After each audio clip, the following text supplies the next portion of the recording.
Assalamualaikum warahmatullahi wabarakatuh. Perkenalkan, nama saya Octavia di Nuraini Kennedy dengan NIM 19016184, Prodi Pendidikan Bahasa Indonesia Universitas Negeri Padang. Selamat menyaksikan.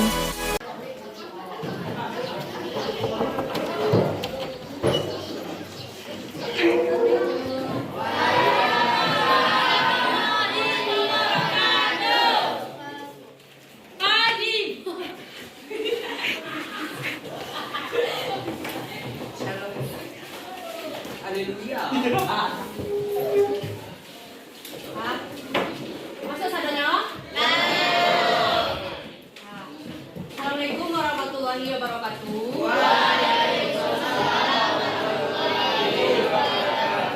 Belajar bahasa Indonesia kan? Iya. Absen lu.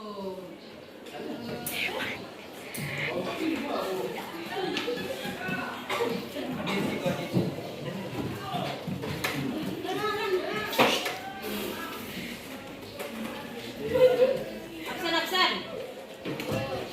IC. Arini. Arinda.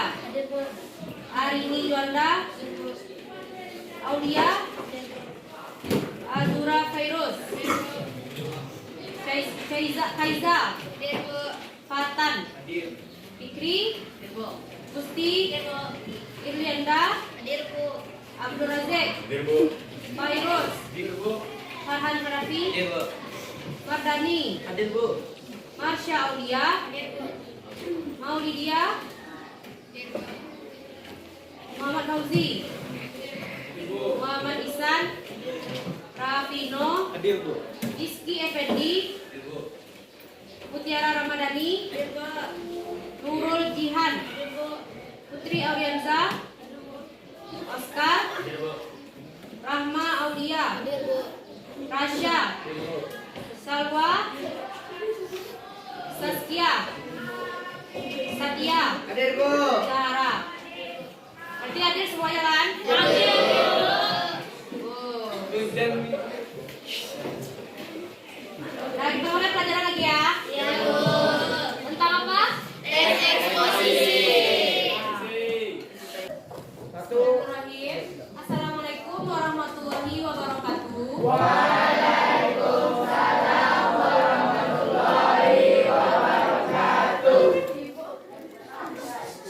Nah, jadi hari ini kita belajar tentang teks eksposisi.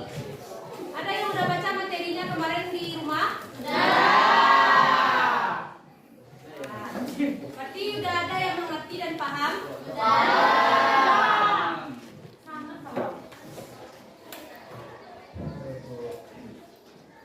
Nah, pertama kita bahas tentang pengertian dari teks eksposisi. Ada nggak yang tahu apa itu teks eksposisi? Ibu. Nah, silakan Anda. Pengertian teks eksposisi adalah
bersifat informatif.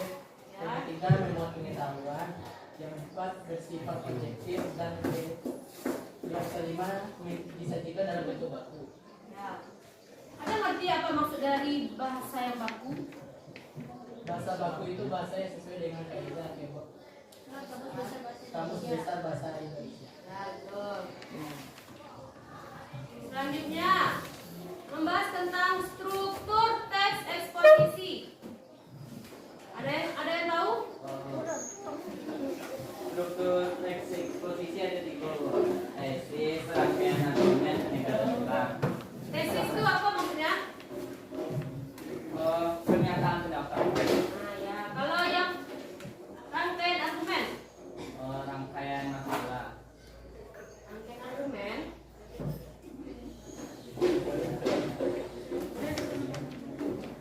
Isi tentang pendapat-pendapat, berisi tentang Informasi. informasi, hasil temuan, hasil temuan, fakta yang terjadi hingga pernyataan para ahli. Itu isi dari rangkaian argumen. Yang ketiga apa? penegasan informasi, Nah, penegasan ulang itu maksudnya kesimpulan. ada berapa tadi strukturnya? 3. Yang pertama, yang kedua, yang terakhir. Nah, berapa kan sampai struktur? Sekarang kita bahas tentang kaidah kebahasaan. Ada yang tahu? Apa maksud dari kaidah kebahasaan? Kaidah kebahasaan kaidah bentuk-bentuk kaidah kebahasaan yang ada dalam teks. Ciri khas kebahasaan yang ada dalam teks. Itu maksudnya. Ada berapa kaidahnya? Nah, yang pertama, Yang pertama kata-kata teknis, yaitu istilah dalam topik yang sedang dibahas. Yang kedua kata-kata kronologis, menggambarkan rangkaian kejadian dalam teks. Yang ketiga kata kerja mental, menggambarkan perasaan yang sedang dialami oleh penulis. Yang keempat kata rujukan, berdasarkan data merujuk pada pendapat. Kata persuasif bersifat ajakan bagi pembaca. Kata-kata denotatif yaitu menjelaskan agar pesan dari teks lebih jelas. kurang satu. Argumentasi. Nah, argumentasi apa? Menjelaskan. Ya. Berarti kaidah kebahasannya ada 7. Yang pertama kata-kata teknis. Contoh kata-kata teknis itu misalnya kata-kata istilah dalam teks. Contohnya seperti kehutanan masyarakat, ekowisata, ada pariwisata, pokoknya yang istilah-istilah. Nah, itu termasuk kata-kata teknis. Yang kedua, kata-kata yang berkaitan dengan argumen. Contoh katanya seperti, jika, karena, sebab, akibatnya. Nah, itu kata-kata dari yang berkaitan dengan argumen. Yang ketiga, kata-kata berhubungan dengan kronologis yang menceritakan tentang keterangan tempat atau waktu. Contohnya, kata-katanya akhirnya, namun, sebelum itu, kemudian, sebaliknya. Nah, itu contoh dari kata berhubungan dengan kronologis. Yang keempat, kata kerja mental menggambarkan kejiwaan dalam teks itu. Contohnya mengharapkan, memprihatinkan, mengagumkan, menyedihkan, bertanggung jawab, menduga, dan lain sebagainya. Yang kelima, kata rujukan menghubungkan dengan suatu informasi atau pendapat seseorang. Contohnya berdasarkan data, merujuk pada. Nah, seperti itu kata-kata dari kata rujukan. Yang keenam, kata-kata persuasif. Kata persuasif ini maksudnya yaitu kata ajakan, mengajak lawan tutur. Contoh katanya, marilah, hendaklah, diharapkan, harusnya. Itu contoh kata-kata dari kata persuasif. Yang ketujuh, terakhir, kata denotatif. Maksudnya itu makna sebenarnya. Jadi penjelasan yang sebenarnya itu yang maksud dengan kata denotatif. Nanti ada di terakhir, kebanyakan di kalimat terakhir kata denotatif itu. Nah, yang terakhir kita masuk tujuan. Tujuan. Siapa yang tahu tujuan dari teks eksposisi? Nah, jelaskan. Tujuan dari teks eksposisi adalah memberikan penjelasan, uraian, pokok pikiran tentang suatu objek atau fenomena alam. Nah, ya. Berarti harus fakta atau ini harus ada di tujuan itu. Fakta. Ya, betul. Nah, selanjutnya jenis teks eksposisi. Ya, Bu. Ada berapa buah? Ada 6 macam. Yang pertama eksposisi definisi. Yang kedua Kedua. eksposisi proses. Yang ketiga eksposisi ilustrasi. Yang keempat eksposisi pertentangan. Yang kelima eksposisi laporan. Yang keenam eksposisi perbandingan. Nah, ya betul. Ada 6 buah jenis-jenis eksposisi. Yang pertama apa tadi, Dani? Eksposisi definisi, Kedua, eksposisi proses, Farhan. Yang ketiga, Ilustrasi, eksposisi ilustrasi. Nadia. eksposisi pertentangan, Rasya.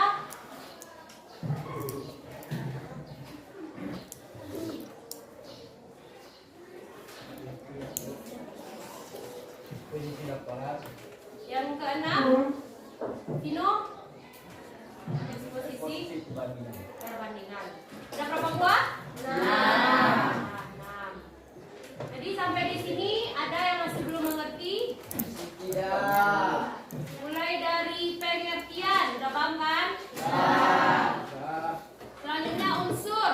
tidak, Nah, ciri-cirinya ada yang tanyakan? tidak, Ada berapa tadi Dani? Ciri? Nah. Strukturnya ada berapa? 3. Kaidah kebahasaan?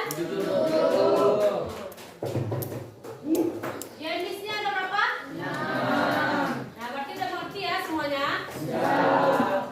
Nah, jadi di sini Ibu akan memperlihatkan sebuah video tentang teks eksposisi. Itu ada contoh langsung dengan kaidah kebahasaannya diperlihatkan. Oke.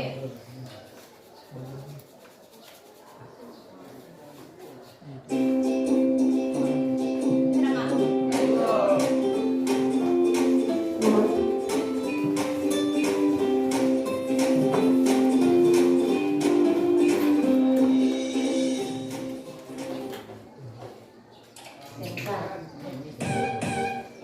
Kali ini kita akan belajar tentang materi teks eksposisi yang ada di kelas 10 SMA atau SMK. Sudah pasti kita akan membahas pengertian terlebih dahulu. Pengertian teks eksposisi ialah teks yang bersifat memaparkan atau menjelaskan suatu informasi. Kalian bisa singkat menjadi teks yang berisi penjelasan.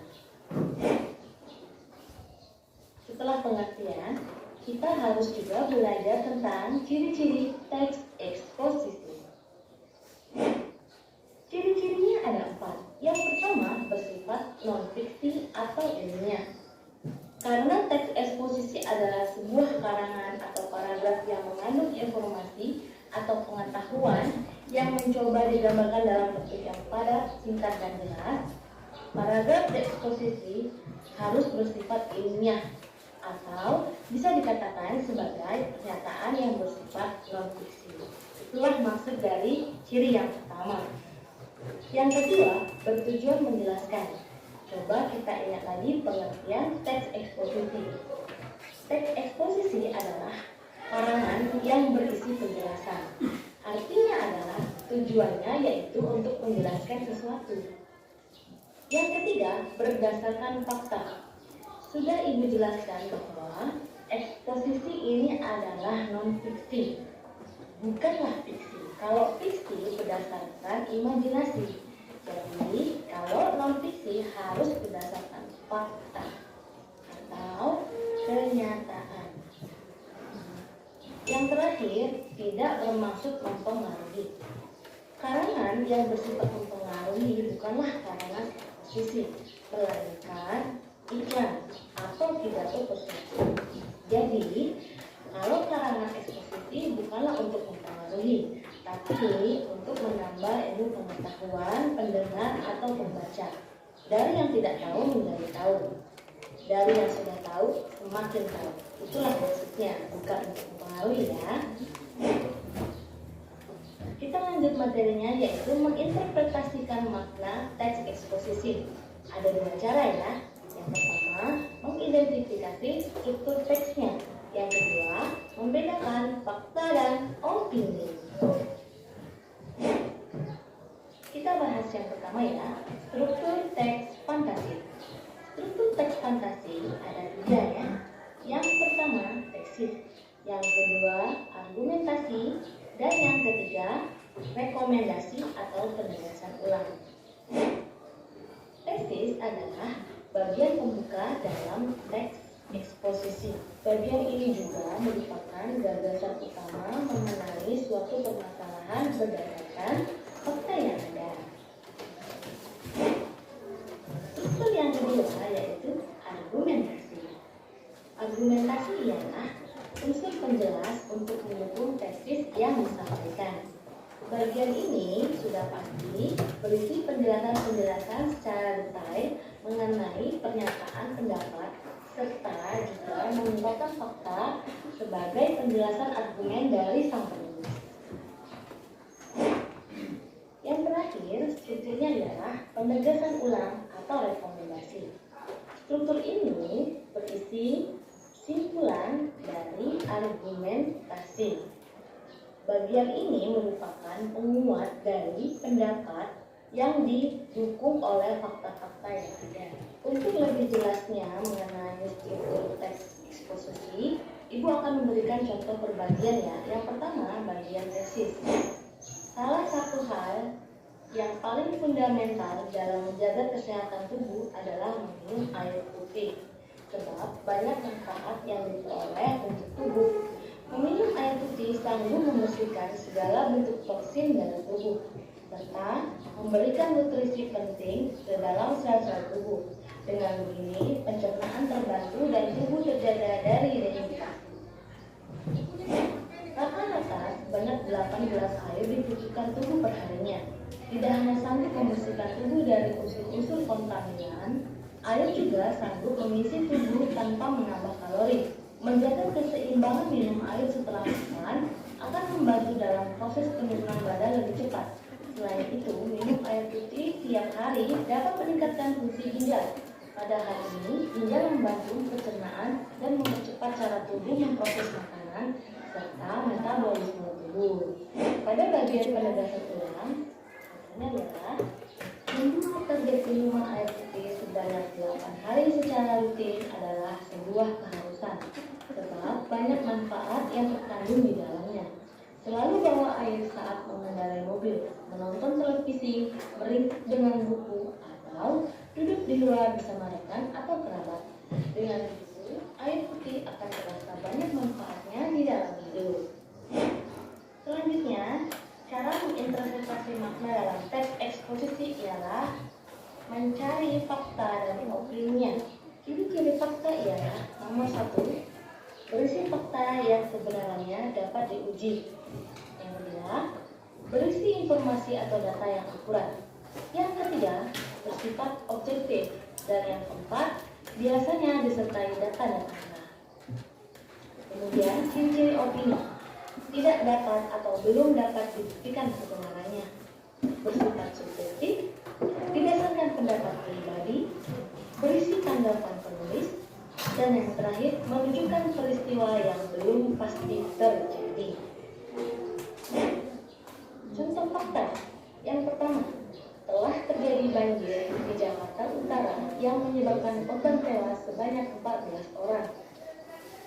Tadi malam, Liverpool berhasil menang 2-0 atas Chelsea lewat gol yang dicetak oleh Steven Gerrard dan Luis Suarez. Sedangkan contoh opini ialah ketoprak adalah makanan paling enak di Indonesia.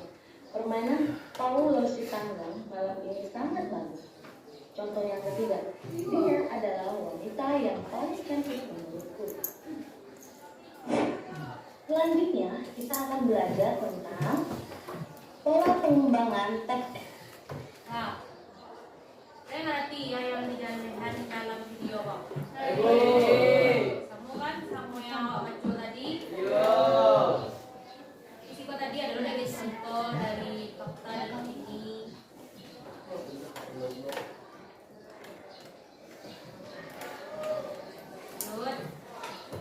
Eksposisi. Pola pengembangan teks eksposisi ada 4. Yang pertama, deduksi. Yang kedua, induksi. Yang ketiga, proses. Yang keempat, ilustrasi. Baiklah, kita dan deduksi ya. Saatnya jam ke-8 dimulai. Kalimat pertama akan diawali. It's time to begin the 8th lesson.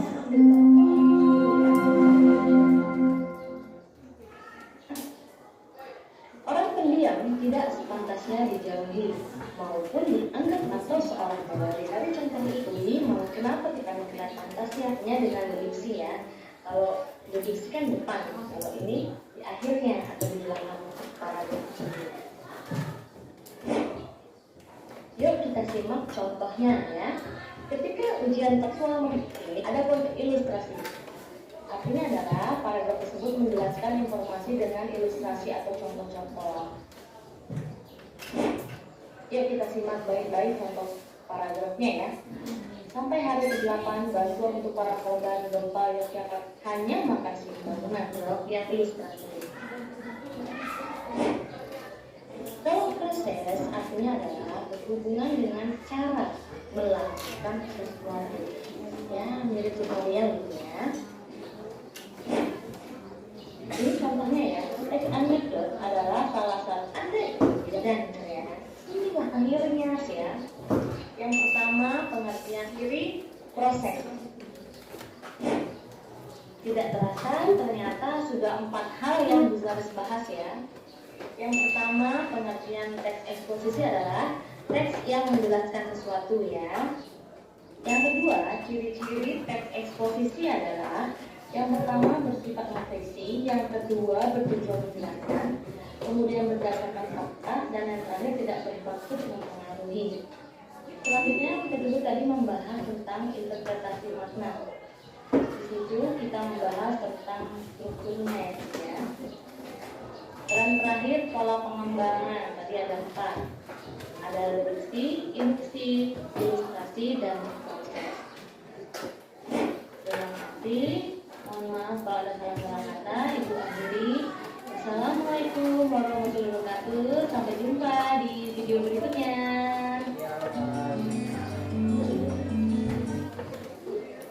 Nah, ini sampai siko lah paham kan? Nah, teks eksposisi.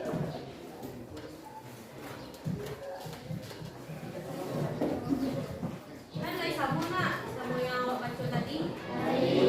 Cuma beda tadi di pola itu samu saya bagi contoh sebenarnya. Ada yang ditanyakan? Ada yang mau bertanya? Tidak. Ya, apa yang ada?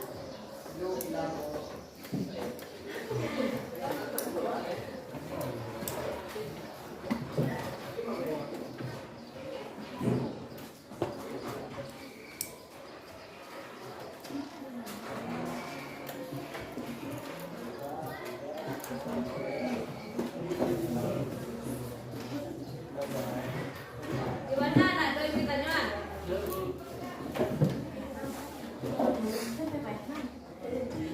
Lu tadi kan di kaidah kebahasa nomor 1 ada kata-kata teknis. Itu maksudnya apa, Bu? Kata-kata teknis itu maksudnya kata-kata istilah yang ada di dalam teks. Istilah itu kan kayak yang asing telinga gitu, yang jarang digunakan, tapi bukan kalimat lengkap tuh. Enggak, maksudnya itu banyak teknik itu tuh contohnya.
Allah ya. Iya. Kali ibu harus ada komputer dari Pak lu baru bisa. Latihan yang gue itu semuanya beko terakhir bisa ibu ambil. Ya. Kalian ada buku nah. Ada yang mau print tuh aja kok. Ini punya rumah print. Iya, pengen lagu. Hah? Ada nggak nih? Ya,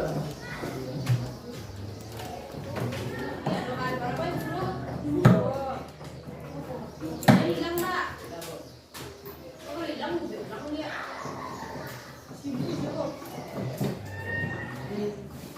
Oh, ada kan? Benar lagi.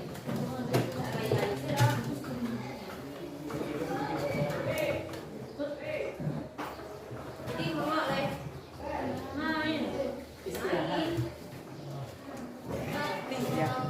Ibu udah pindah dong. Pindah mau ya? Dua kali biru, Bu.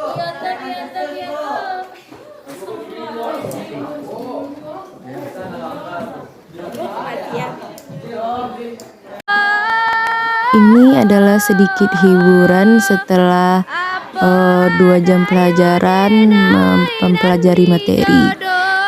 Saya bersama anak-anak murid saya karaoke bersama mereka. Ada yang mau nyanyi, ada yang nyanyi bersama, dan lagunya requestan dari mereka masing-masing. Ini hanya bentuk refreshing agar mereka tidak terlalu kaku, tidak terlalu bosan dalam pelajaran. Apalagi belajar di saat-saat jam siang juga membuat mengantuk.